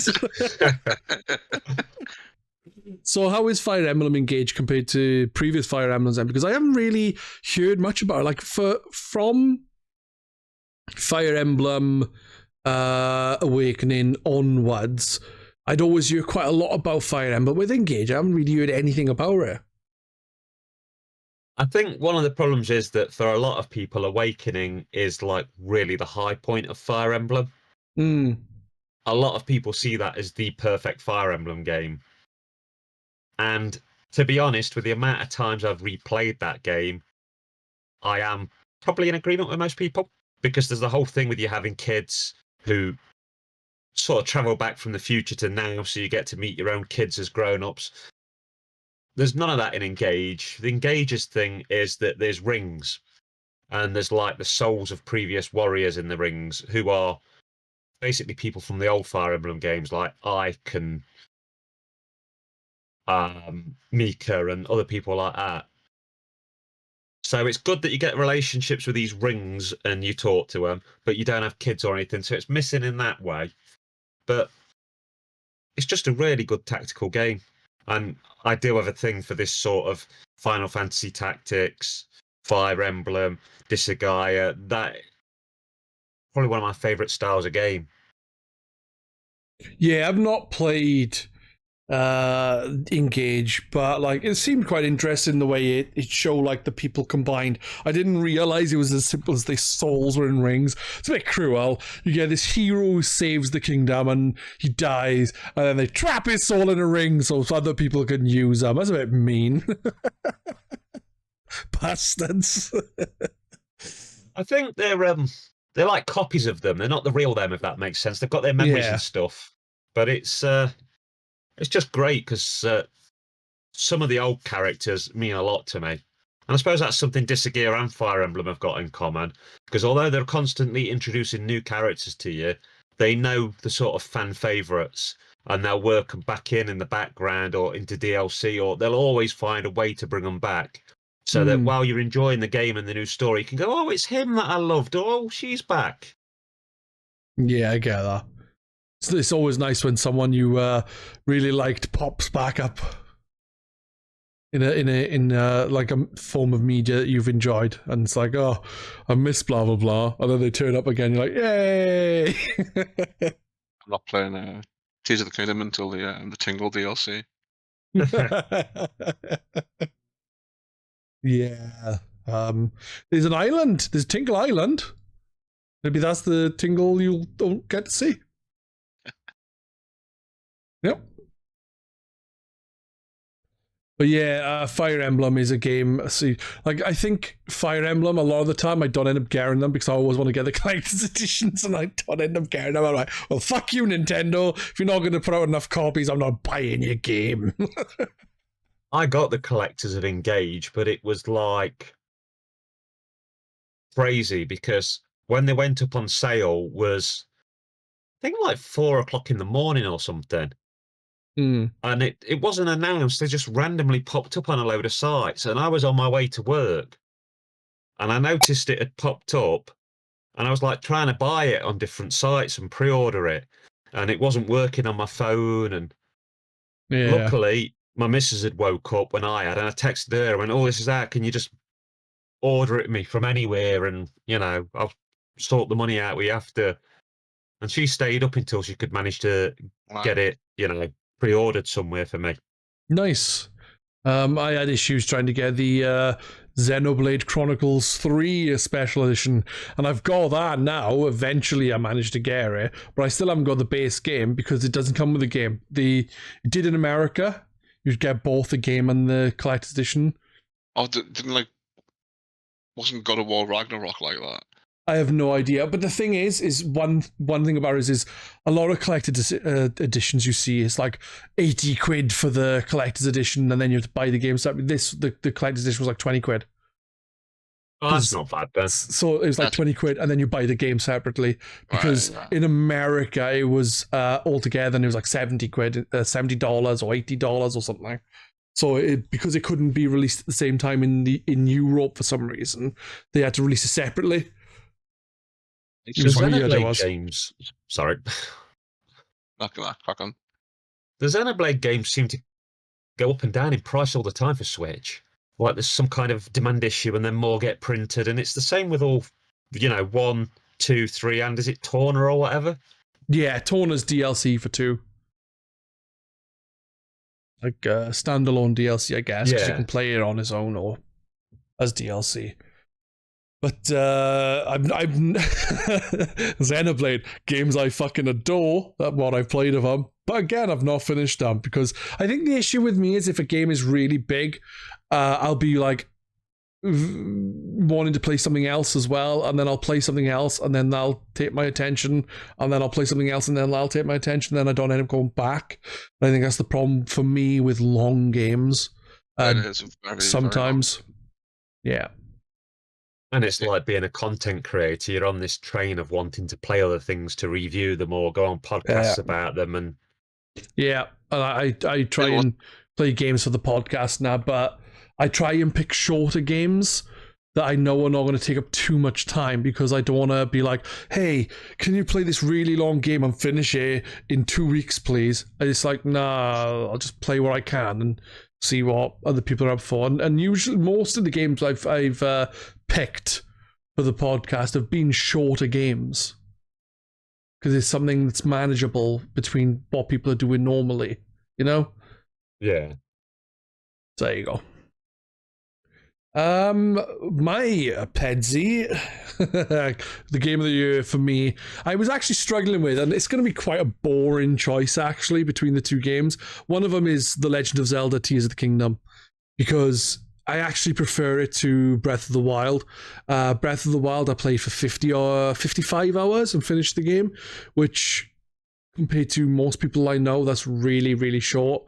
Most people I know who played the game that I've spoken to put in like 100, 150, 200 hours. I put in 55. I finished the game. I enjoyed it, but I don't think it was amazing. Whereas Tears of the Kingdom, even though weapon degradation is still there, and it seems to be worse unless you combine your weapon with something else, it seems to have more happening in the world. Like the world in Breath of the Wild was more bare than it is in Tears of the Kingdom. Fortunately, I don't mind the exploring and going around doing stuff, which is rare for me because open world games, I'm kind of like, on, as you all probably know, I'm not a massive open world game fan. But yeah, I've enjoyed Tears of the Kingdom. And the other game, another boring choice, is probably Baldur's Gate 3.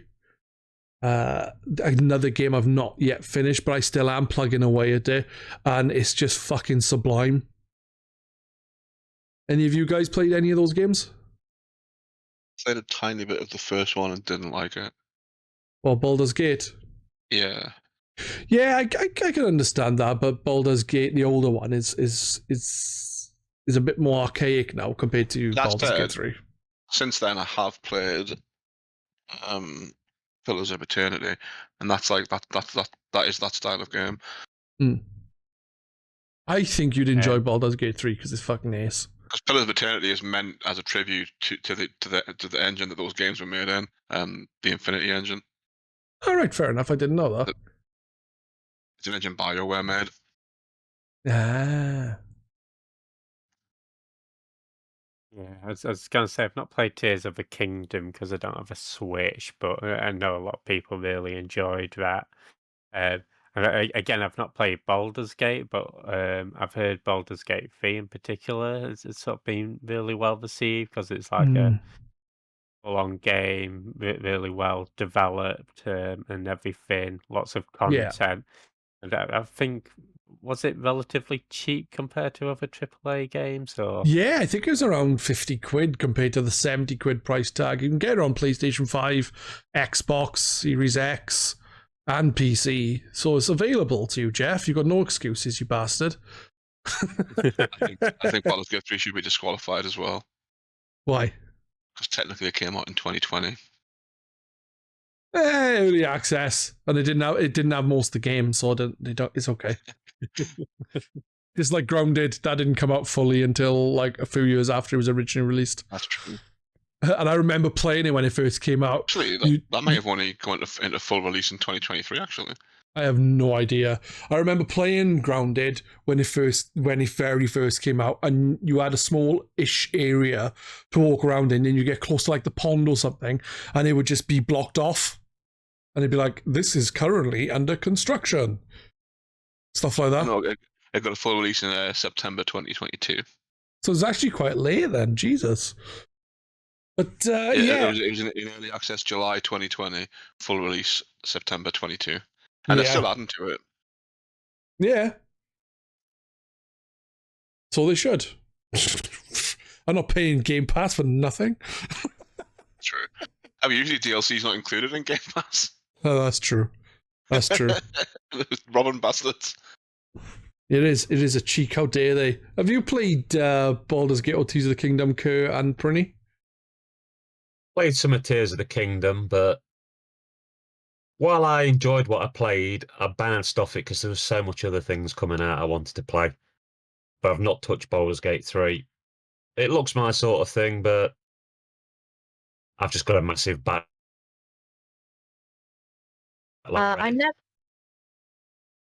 I'm kind of in a different place with Zelda. I never played what was it, Breath of the Wild, so I didn't see any point in playing Tears of the Kingdom because it's connected, but I have watched people Twitch stream it, and I know that there's so much more in Tears of the Kingdom, the crafting and all sorts of different things, so it expands the game vastly. Of course it looks amazing, and I think everyone's happy with it, whoever waited however many years for this game, and good for them. I'm just very I'm just one of those people. I'm a person of habit. I like the older games. I liked that they were 2D and the style of them and stuff, so I don't know, I just never really jumped onto the 3D Zeldas much. But Baldur's Gate, so I don't play them, but my brother is a massive fan, so I've seen all the different Baldur's Gate. I've seen him play it.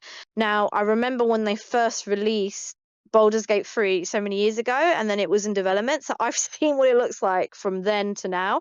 Now, I think it looks great, and I love the fact that it's so like needlessly gory. I love it.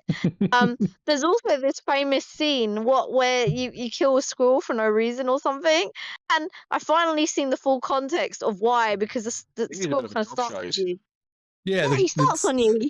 And you can't take that guy down, man. And I was just like, I love it. It's so out of the ordinary, shocking, and that's stuff that I'm kind of used to, like in old school like animes and stuff like that. But To be fair, I know you don't have to kill the squirrel. no, You just it's choose optional, to. yeah. But You it's could- kind of fun that you can, right? Because it kind of reminds me of Fable.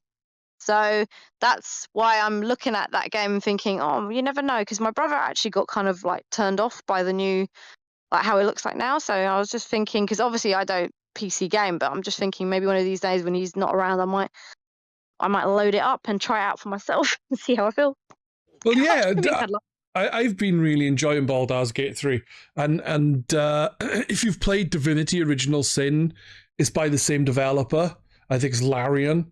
And I played a bit of Divinity Original Sin with Jasm a few years back. We both enjoyed playing that, but that had a cool system where it doesn't seem to be in Dungeons and Dragons. It doesn't seem to be in Baldur's Gate 3, which is a Dungeons and Dragons game. That's not the point.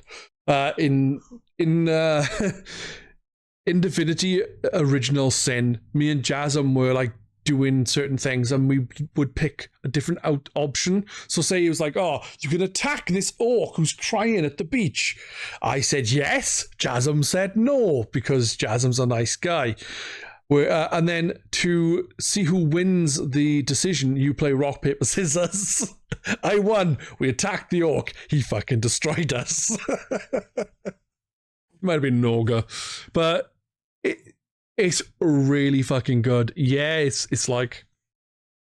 It seems to have a lot of options. You don't have to fight constantly. You can discuss things. It just depends on your dice rolls. Like some of the outcomes and how you have to do things. Like real Dungeons and Dragons. It's like I've been playing Dungeons and Dragons for the last something like 8 months for the first time. And it's like we have these plans, we enact these plans, the dice disagrees with our plans, and we have to do different plans. Just the way it is. It's been great fun. Yeah, and that means you have to kind of deal with like, not being prepared for stuff, and actually it might turn out way better or just hilarious, the outcome. Yeah, it's good fun. I would recommend to everyone here, as you all have access to it, to get Baldur's Gate 3. Now. Especially Jeff. Start destroying tree rats that badmouth me. Well, I'm pretty sure, like, it attacks you. You can, like, be like, what's going on? Or you can just full on run up and pelt it at a wall. I thought Just like, oof. I don't want to hit a Yeah, tree rat. like, I You prefer don't like the squirrels, Jeff? Divinity style stuff. Is that what it's teasing me for? Because I can't pronounce it. Probably. When I played Baldur's Gate 3 with 2 other people I played D&D with. It was a day where we jumped on that specifically, and we did that where the squirrel attacked us, and the person who was hosting the game killed it, obviously. And every so often we'd be searching through loot, and all of a sudden you'd open a chest and there'd be this fucking dead squirrel in it from where one of the people decided to take it, carry around with them and chuck it in chests at random. It made me laugh. It's cruel, but so funny. I'm not mental, how dare you. Is there anything else you would like to discuss before we leave, guys, on the Game of the Years? On the Pedzys? I guess are there any games that you're looking forward to in 2024? Honestly, Jeff, I honestly can't even remember what's coming out. Is that coming out this year? What's that? The 1,000 Year Door remake. Yes, I believe that's so. coming out. Yeah, that's a game I'm looking forward Fantastic to. game. Fucking cracking. Infinite Dragon. Like a dragon. You should do like a remake of the first Paper Mario as like digital download or something to hype it up, I think. I don't think they will, because I think it's on Nintendo Switch Oh Online. yeah, it's on NSO, isn't it? I haven't got NSO at the minute because Can't afford it. He can't afford it, he just doesn't want to afford it. No, I want to see you can get a subscription to it. In fact, you've got to pay up front for a fucking year of it. Yeah, it's the expansion pass as well, so. Yeah, you can get the regular one on like a monthly subscription, but if you want to get the expansion, you've got to pay for a year in advance. I don't want a full year of it because I don't always use it. You want to say to someone, yo, guys, who's got a space for a family pack? And then give them like a $5. Because I want to play, I've been wanting to play Mario Advance 3 for weeks now. And then my NSO expired. Ah, that sucks. I could just emulate the SNES version of Yoshi's Island, or emulate the GBA version of Yoshi's Island. I've got 2 fucking laptops I could emulate on, but I want to play it on the Switch for some strange reason. It's because it's how it's meant to be. It's because I've got this thing with piracy. If I can do it legitimately, I will. Yeah, And I've got the means to play it legitimately, so I'd rather play it by the legitimate means. yeah, that's fair enough. There's a logic to it, I think. Yeah, no, I agree with her. I'd rather use real hardware and stuff anyway. Like for all like PS2 games, I don't have a PS2 or any means of capturing a PS2, and PS2 games are getting quite expensive now, so there was no way I was paying. Like I think Shadow Hearts is like nearly a 40 quid game now. I'm not paying 40 quid for a PS2 game. Don't blame him. I thought you paying 40 quid for a new game. I know that feeling. 70 quid can fuck off. Like I've been playing Shin Megami Tensei Digital Devil Saga recently. How much does that go for? At least a $5. Or the PS2 one. Yeah, and that's only half a It's gotta game. be a lot. Yeah, that's like a 30 quid game at CX. Like I'm not paying 30 quid for a PS2 game. It's like ancient. Yeah.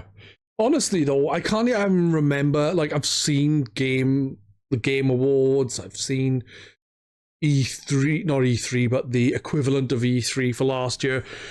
I can't remember what's coming. Avowed, I think, is this year. What game? Avowed. Avowed is this year. I thought you said think out. so. I was like, out. No, What's out? I think Avowed is this year. Yeah. Mario and Donkey Kong March of the Minis, that Peach Superstar thing. They don't even know what that is yet. Yeah, it's like a weird Like a Dragon Infinite Wealth thing. I got no interest in that Peach game. I'd rather Super Princess Peach 2.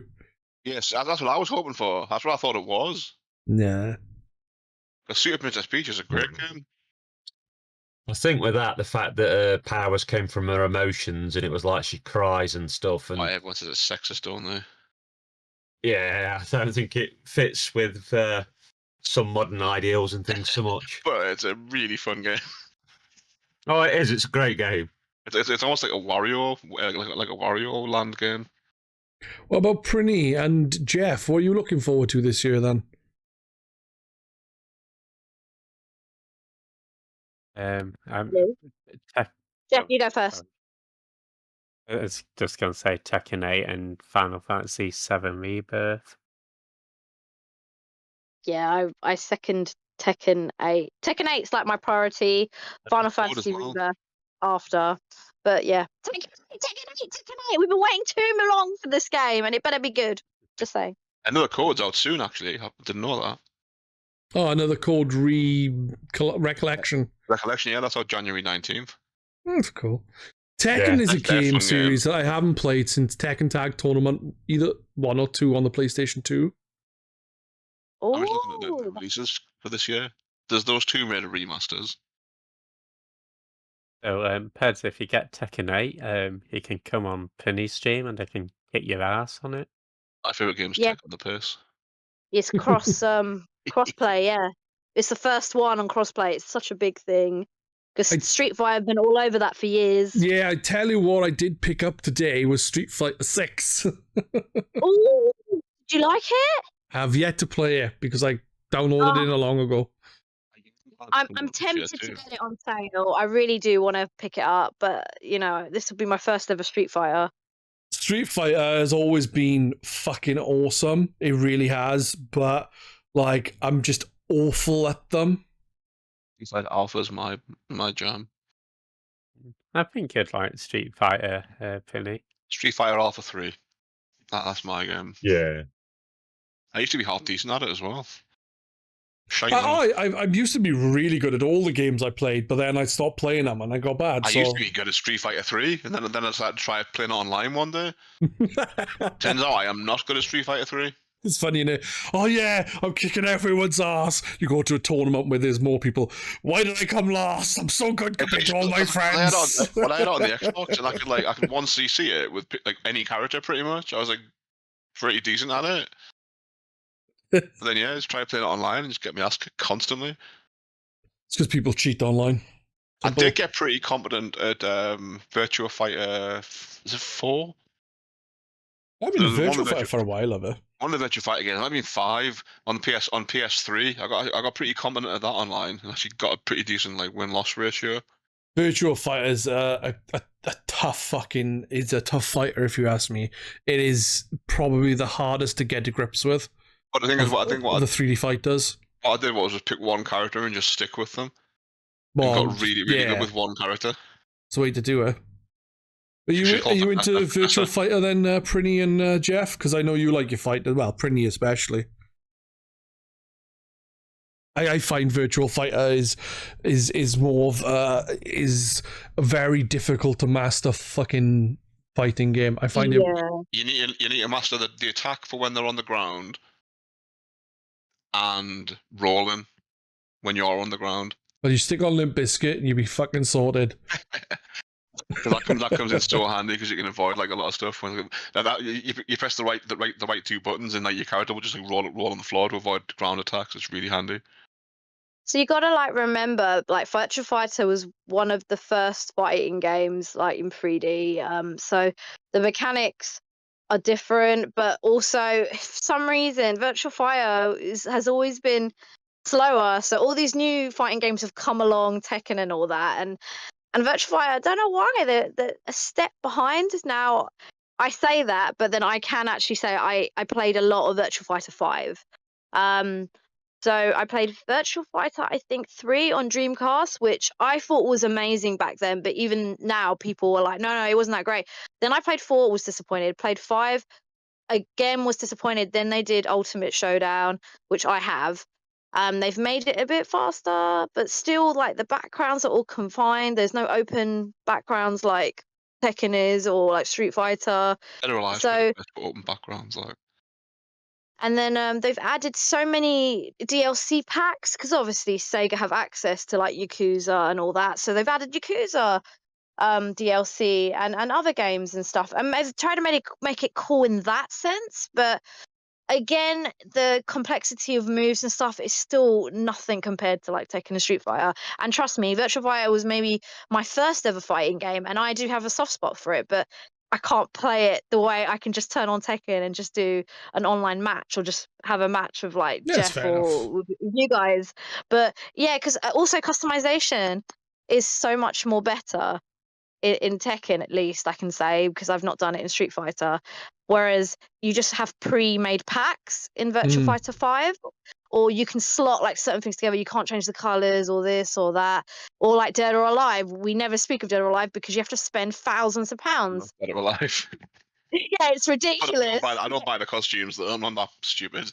I don't care what anyone says. The best fighting game is Fighters fucking Mega Mix for the Sega Saturn, and if you disagree, you're fucking wrong. Strip Fighter 2 on the PC engine. And the best BMX game is BMXXX. That's actually not a bad BMX game. I had it for the GameCube. I've not played it. One of the characters in Strip Fighter 2 does a move like, you know how Zangief spins? Yeah. It's like that, but she attacks with her tits. Oh, wow. I could do that as well, to be fair. Yeah, she spins around and like slaps the other character with her titties. Jesus Christ. Well, I think that is going to be us on that bouncy note. That is going to be us. Thank you for everyone taking part tonight. It's been a pleasure as always. We'll be back in a fortnight. Hopefully I can get someone who's up for some Warhammer Orcs game I can't remember. It's called Blood, Teeth, and Shooter's Blood and Teeth. Shooter's Blood and Teeth with an F. See if someone's up for playing that, because I've had it for ages. Wanted to play it, but I wanted to do it on the podcast. So I hopefully get someone on for that. So that'll be in 2 weeks. Next week there'll be a film podcast. We're just waiting on Prinny to pick a film so we can then watch the film, and then we can then discuss the film. Stroke No, I'm not watching Stroke, but thank you again, everyone. So is there anything you would like to plug, Prinny, before we leave? I Twitch stream all these long JRPGs that I never finish, so feel free to come along and pop into my chill streams, which is twitch.tv/doomed_Prinny, and I interview people, voice actors and stuff, so feel free to check that out on my YouTube. Link is somewhere on my socials. Find me. I'm on Twitter/X as Hades_Kitty. Find all my stuff there, and see you soon, dudes. Jeff, what about you? What would you like to promote? I'd like to promote coffee drinking and good sleep. Jeff said he was going to go at 12 o'clock. Whatever happens, it's 23 minutes past. Fuck you, Jeff. Yeah. But that's just bedtime now. That's what Jeff's very happy right now, Pedz. Well, I'll spit in his coffee. He'll be fine. Oh, not my coffee. Well, I'll get a barista to do it. Okay. But yeah, thanks for the podcast. No problem, dude. For those who want to, which you should, check out Jeff on Twitch, because he's not saying it, which is twitch.tv/Jeffyard. Jeffyard. When I first saw the word barrister, I thought it was just like someone from Newcastle's like barista. I just thought it was like someone from Newcastle had written like barrister, like in a Geordie accent.